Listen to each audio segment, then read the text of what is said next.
दोस्तों, मैं मोहम्मद फराज मलिक। इंटरनेशनल खबरों के इस एपिसोड में आप सभी का बहुत बहुत स्वागत है। सारी विदेशी खबरों पर बात करेंगे, अपने देश की इसमें कोई भी खबर नहीं है। तो अगर आप लोग भी विदेशी खबरें सुनने के शौकीन हैं, सुन सकते हैं। अगर आपको नहीं इंटरेस्ट है तो आप जा सकते हैं। अपने देश की कोई खबर नहीं है, क्योंकि पूरा एपिसोड इंटरनेशनल खबरों का है।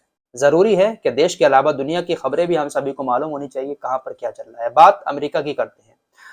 अमेरिका एक ऐसा देश है जो पूरी दुनिया को बेवकूफ बनाता रहता है, तरह तरह के शफूगे छोड़ता रहता है और पूरी दुनिया को डराता रहता है और बेवकूफ बनाता रहता है। जैसे अभी हाल ही में अमेरिका के एक वैज्ञानिक ने कहा कि भाई हमारे पास जो है, एक आर्मी ऑफिसर ने और वैज्ञानिक ने कहा कि हमारे पास एलियंस हैं। एलियंस के बारे में आपने सुना होगा, पढ़ा होगा, मूवीज वगैरह में देखा होगा। एलियंस का कोई वजूद है या नहीं है, इस बात का अभी तक कोई पुख्ता सबूत नहीं है। एलियंस कुछ इस तरह के दिखते हैं फिल्मों के मुताबिक। क्या वाकई में एलियंस हैं दुनिया में? आसमान में एलियंस घूम रहे हैं? इस बात का अभी तक कोई पता नहीं लगा पाया है, लेकिन अमेरिका ने एक बड़ा दावा किया है कि हमारे पास एलियंस हैं। एलियंस हमारी कैद में हैं और एलियंस का जो जहाज होता है, जिसको यूएफओ कहा जाता है, गोल गोल, आपने मूवीज वगैरह में देखा होगा हॉलीवुड की, जिसमें एलियंस बैठकर आते हैं जमीन पर। हमारे पास एलियंस का यूएफओ भी है और एलियंस भी कैद हैं। एक जगह है अमेरिका के अंदर, एरिया 51। ये एक ऐसा एरिया है जहां पर दुनिया का कोई भी इंसान नहीं जा सकता सिवाय अमेरिका की आर्मी के। तो इसी एरिया 51 में एलियंस को कैद करके रखा हुआ है। ये बड़ी जानकारी एक अधिकारी ने, एक आर्मी ऑफिसर ने, वैज्ञानिक ने अमेरिका की दी थी दुनिया को। लेकिन क्या वाकई में एलियंस होते हैं? किसी ने एलियंस को देखा है? अभी तक कोई पुख्ता सबूत नहीं है, लेकिन एलियंस के नाम पर बेवकूफ बनाया गया। और हो सकता है कि एलियंस के बहाने ही अमेरिका दुनिया में कुछ ना कुछ कर दे पंगा और कह दे कि हम नहीं कर रहे हैं, एलियंस कर रहा है। क्योंकि ये दावा किया गया है कि एलियंस जो है वो आसमान में घूम रहे हैं और कभी भी वो दुनिया पर अटैक कर सकते हैं। एलियंस के निशाने पर दुनिया है, वो कभी भी दुनिया पर अटैक कर सकते हैं। तो अटैक एलियंस करेंगे या अमेरिका करेगा दुनिया पर, वो तो आने वाला वक्त बताएगा। लेकिन ये बड़ा दावा अमेरिका की तरफ से किया गया है। तो ऐसी चीजें अमेरिका करता रहता है। अब एक खबर आ रही है कि अमेरिका के अंदर कोरोना एक बार फिर से आ गया है। सर्दी, खांसी, जुकाम को ये कोरोना नाम जो दिया गया है ना, इसने पूरी दुनिया को डरा कर रखा हुआ है। सोने पे सुहागा वाली बात और ये है कि अमेरिका के अंदर अब वहां के राष्ट्रपति ने एक प्रस्ताव पर हस्ताक्षर किए हैं और कहा है कि कोरोना की एक नई वैक्सीन फिर से लगाई जाएगी। जो वैक्सीन अब तक लग चुकी है अमेरिका के अंदर कोरोना की, उसके अलावा एक नई वैक्सीन लगाई जाएगी। क्योंकि अमेरिका में तकरीबन 25% कोरोना बढ़ चुका है और उसको खत्म करने के लिए, नए वेरिएंट को हटाने के लिए एक नई वैक्सीन लगाई जाएगी। इस पर हस्ताक्षर भी कर दिए और फंड भी निकालने को कहा गया है। तो इस तरह की चीजें जब अमेरिका से उठती हैं तो ये पूरी दुनिया में असर डालती हैं।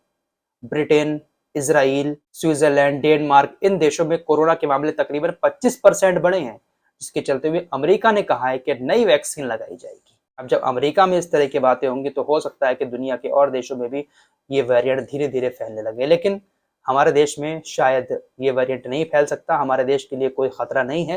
वैक्सीन भी सबने ले ली है और इसके अलावा इम्यूनिटी इतनी कमजोर नहीं है। सर्दी, खांसी, जुकाम तो हमारे देश के लोग अच्छे से झेल लेते हैं। ये गोरों के चोचले हैं जो जरा सी सर्दी, खांसी, जुकाम हुआ और एक बड़े बड़े कोरोना के वेरिएंट के नाम दे दिए जाते हैं। फिलहाल ये खबर आ रही थी, सोचा आप लोगों से शेयर कर लूं।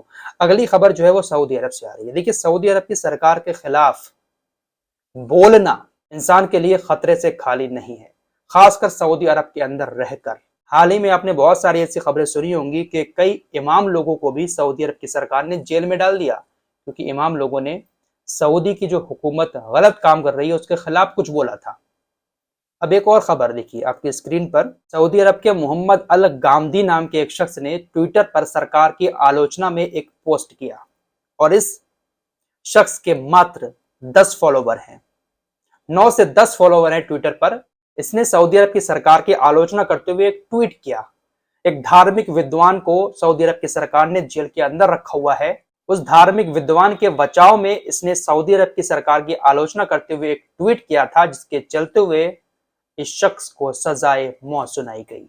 एक स्कॉलर जिसको जेल में बंद किया हुआ है, उसके बचाव में इस शख्स ने ट्वीट किया, सऊदी अरब की थोड़ी सी आलोचना की कि बेवजह एक इस्लामिक स्कॉलर को एक विद्वान को, धार्मिक विद्वान को जेल के अंदर बंद किया हुआ है। सऊदी अरब की आलोचना की सरकार की, इसके बदले में इस शख्स को गिरफ्तार किया गया और इसको मौत की सजा सुनाई गई है। मौत की सजा के ऐलान के बाद कई सारे मानवाधिकार संगठनों ने सऊदी अरब की सरकार की आलोचना भी की है। इस तरह से नहीं किया जा सकता, छोटी छोटी बातों पर मौत की सजा नहीं दी जा सकती। तो सऊदी अरब के अंदर अगर आप हैं तो वहां की सरकार के खिलाफ बोलने का कभी सोचना भी मत है।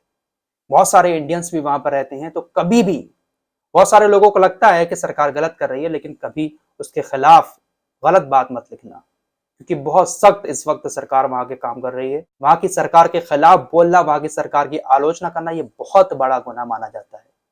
सरकार बहुत सख्त है मोहम्मद बिन सलमान की, और छोटी छोटी सी बातों पर सजाए मौत दे देती है। अगली खबर आग से जुड़ी है।